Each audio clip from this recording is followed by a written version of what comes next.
কি গো বাবা, কোথায় ছিলাম? এতক্ষণ আমরা নবদ্বীপে ছিলাম। নবদ্বীপ কার জন্মস্থান? নবদ্বীপ কার জন্মস্থান গো? নবদ্বীপে হচ্ছে গৌরাঙ্গ দেবীর জন্মস্থান। তা কি হয়েছে, গৌরাঙ্গ দেব যখন জন্মগ্রহণ করেন তখন ওই নবদ্বীপবাসীরা খুব আনন্দ পেয়েছিল। তাই আনন্দ পেয়ে কি বলছে, আমাদের সোনার গো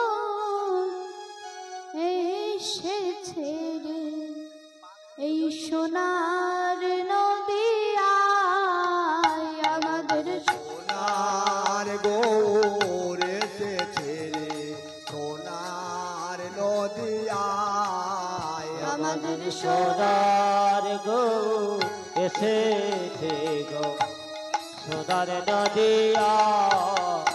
ওরা দেখবি যদি আইনা গরি, দেখবে যদি আইনা গরে, তোরা দেখবি যদি আয়না গরে, দেখবে যদি আমাদের সোনার গো এসেছে গো, সোনার নদিয়া।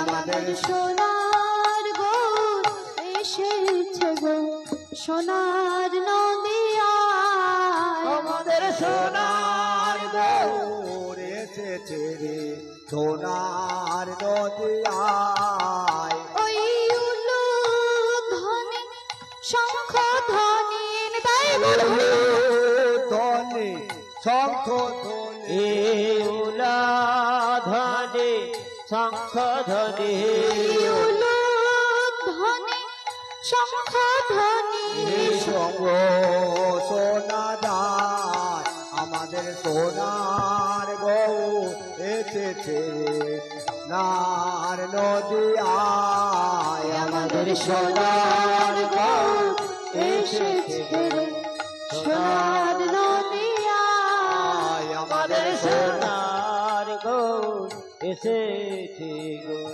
সোনার নদিয়া।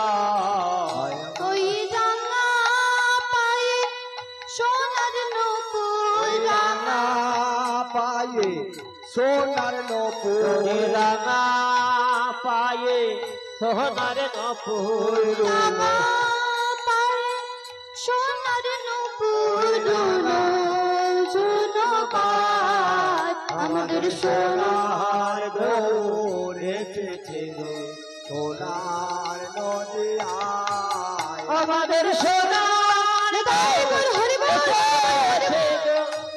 সোনার নদিয়া।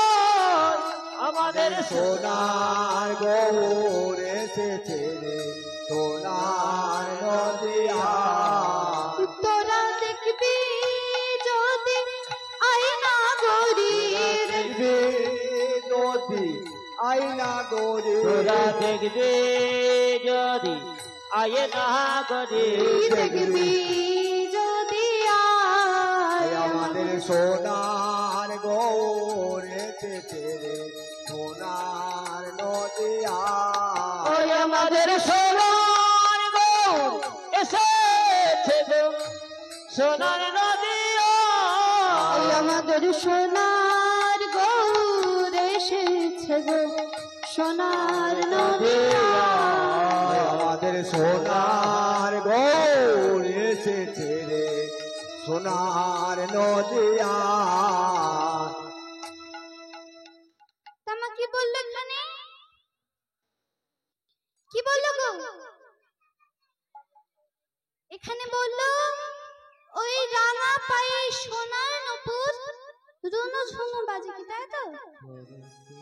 এখানে যে বললো ওই রাঙা পায়ে সোনার নূপুর রুনু ঝুনু বাজে, তা কার রাঙা পায়ে সোনার নূপুর রুনু ঝুনু বাজে গো? কার রাঙা পায়ে সোনার নূপুর? কৃষ্ণের রাঙা পায়ে সোনার নূপুর রুনু ঝুনু বাজে। তোমরা দেখবেন কৃষ্ণের দুটি পায়ে দুটি নূপুর রয়েছে। তো সেই নূপুর দুটির নাম কি, তারা এলো কোথা থেকে? তোমার বাবারা জানবেন বাবা?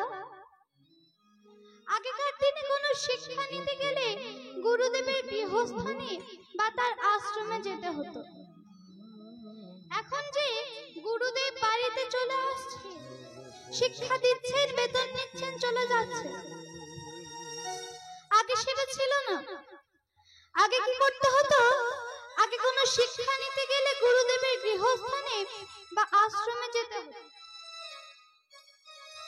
তাও কিন্তু তিনি শিক্ষাদান করতেন না।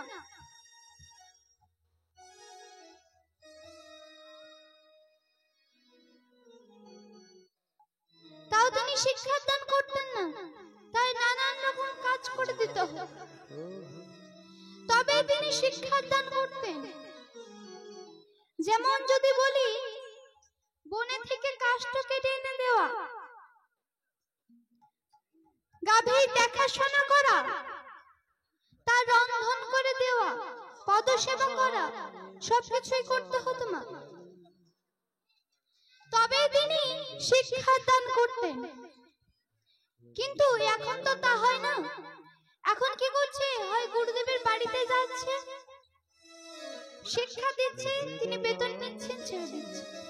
আবার গুরুদেব বাড়িতে চলে আসছে। তাই কি হয়েছে? ও যে বললাম পদসেবা শুধু করতে হতো, তাই বিশ্বাবসু মুনি গুরুদেব